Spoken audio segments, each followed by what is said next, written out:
Ever feel trapped by your own doubts and distractions, unable to focus or push forward? You might be wondering, how could a centuries-old samurai's mindset possibly help me conquer today's challenges? In this video, we'll dive into how Miyamoto Musashi, undefeated in over 60 duels, won his greatest battle within. You'll discover the core principles of his Ronin mindset and learn exactly how to apply them for unshakable focus and discipline in your everyday life. At 13 years old, Miyamoto Musashi stood at the edge of a windswept cliff on his home island of Kyushu, gripping a wooden Bakken practice sword. His opponent was Arima Kihei, a samurai twice his age and size, armed with a razor-sharp katana. The boy had challenged the warrior publicly, a gamble that could end his life in seconds. As crowds gathered, murmuring about the foolishness of a child facing a seasoned fighter, Musashi did something unexpected. He closed his eyes and breathed. While Kihei scoffed at the boy's audacity, Musashi retreated inward.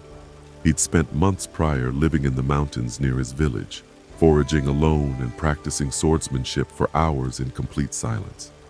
Unlike other boys his age who sought companionship or games, he'd chosen isolation, not out of bitterness, but to sharpen his mind. In those solitary days, he'd learned to question every instinct. Why do I fear this opponent? What weakness do I see in his stance? What hesitation will I exploit?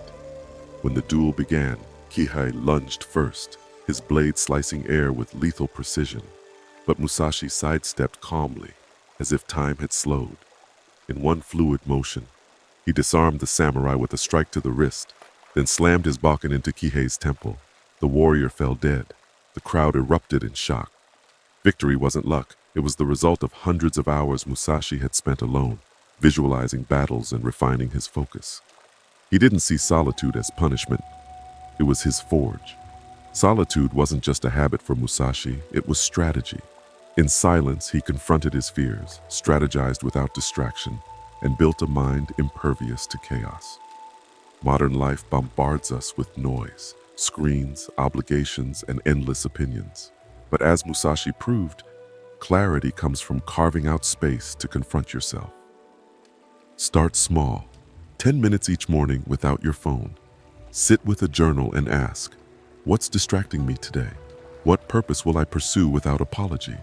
Like Musashi sharpening his sword at dawn, this ritual trains you to separate mental chatter from truth. Over time, you'll crave these moments. Why?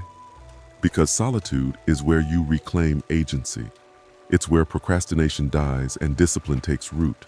As Nietzsche wrote, the strength of those who stand alone is different and often greater than those who need validation. Stoics called this the inner citadel, a fortress of mind built through reflection. Marcus Aurelius wrote his deepest insights not in court, but in the quiet of his tent during war. Similarly, Musashi's Dokodo, the way of walking alone philosophy, begins, accept everything just as it is.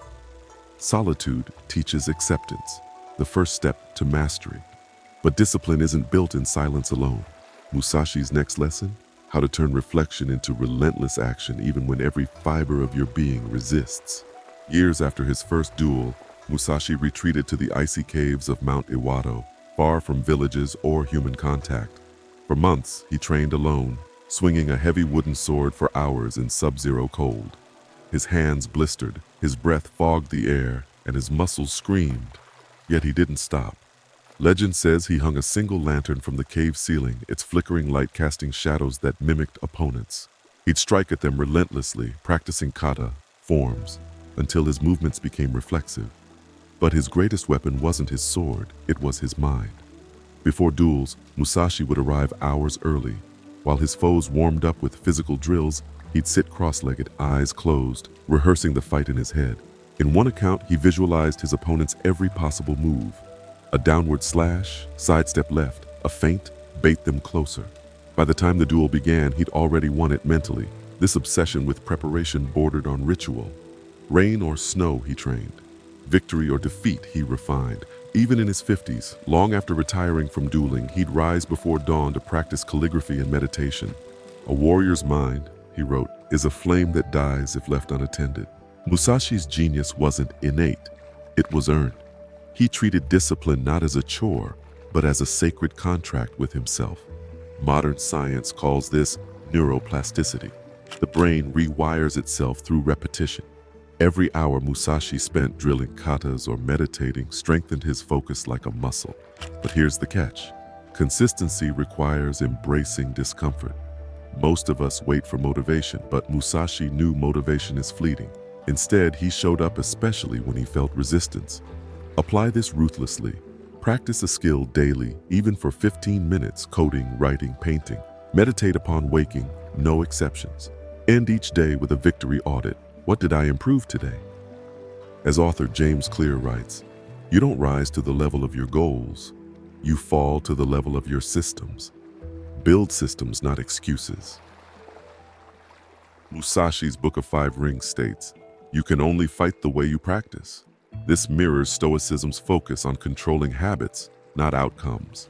Epictetus, enslaved and crippled, still preached, no great thing is created suddenly. A bunch of grapes, a jar of wine, develop over time. Would you have wisdom in a day? Yet even rigid discipline has limits. When chaos strikes, a failed plan, a shattered expectation, how do you adapt? Musashi's final lesson holds the key. The most defining moment of Musashi's life unfolded on the rocky shores of Funajima Island. His opponent was Sasaki Kojiro, a swordsman so skilled he'd invented the Tsubame Gaishi, a technique said to mimic the fatal precision of a bird mid-flight. Kojiro arrived early, polished katana in hand, irritated by Musashi's tardiness. The tension thickened as spectators speculated, had the legendary Ronin finally fled in fear? But Musashi had spent the morning carving an oar into a bokken, a crude wooden sword longer than Kojiro's blade. He paddled to the island leisurely, arriving hours late. The gamble was intentional. Kojiro, seething at the disrespect, brandished his katana wildly. As the duel began, the midday sun glared off Kojiro's sword, blinding him for a split second. Musashi exploited the opening. His oversized bokken crashed into Kojiro's skull, killing him instantly. The victory wasn't just physical, it was psychological. Musashi had disrupted Kojiro's focus by weaponizing time, environment, and even his opponent's ego. Years later, he wrote in the Book of Five Rings, in strategy, there is no one-size-fits-all path. You become the water, not the rock. The rigid mind panics when plans crumble. My career path is ruined. The fluid mind adjusts. What skills can I pivot to? To practice this, scenario plan weekly. If X fails, I'll try Y. Embrace negative visualization. Stoics like Seneca imagined worst-case scenarios to desensitize fear. Ask, what's the hidden advantage here? For example, a job loss equals time to learn AI tools. Fear diminishes when you reframe uncertainty as a puzzle, not a threat. As Musashi proved, the mind that adapts survives. Zen masters call this mushin, no mind, acting without overthinking, flowing like water around obstacles. Similarly, Stoics practice amor fati, loving fate, however harsh. Epictetus, born a slave, wrote, don't seek for events to happen as you wish, but wish them to happen as they do, and you will go on well. At 60 years old, Musashi knelt in a dimly lit cabin, brush in hand, finalizing his dokudo, the 21 precepts that distilled his life's philosophy. His final words before dying were calm. I have lived as a warrior. Let my body return to the earth. Earlier that year, sensing his death approaching, he'd abandoned his swords and retreated to Rigondo Cave. Visitors found him meditating barefoot in the snow, unfazed by the cold, but his most radical act of acceptance came decades earlier. After surviving a battle where arrows riddled his armor, Musashi wrote, when you cling to life, you freeze. When you accept death, you move freely. In his duel against the spearmaster Takata Matabe, he entered the fight with no blade, just a wooden sword. Matabe hesitated, bewildered by the insult, and Musashi disarmed him in seconds. By embracing death as an inevitability, not a failure, he removed its power to paralyze him. By embracing solitude, you'll hear your inner voice. Through daily discipline, you'll forge an unbreakable will. With adaptability, chaos becomes your ally. And by accepting life's impermanence, you'll fear nothing. This is the Ronin mindset. Start tomorrow. 20 minutes of solitude, no screens. Listen to your thoughts. Don't fight them. Pick one habit, writing, running, meditating, and drill it daily for 21 days. No exceptions. Drop it in the comments to manifest it into reality. Mastering yourself is the ultimate battle. But with Musashi's Ronin mindset, you're already ahead. If you liked this video, check out this next one. Your journey to unbreakable discipline starts now. See you in the next one.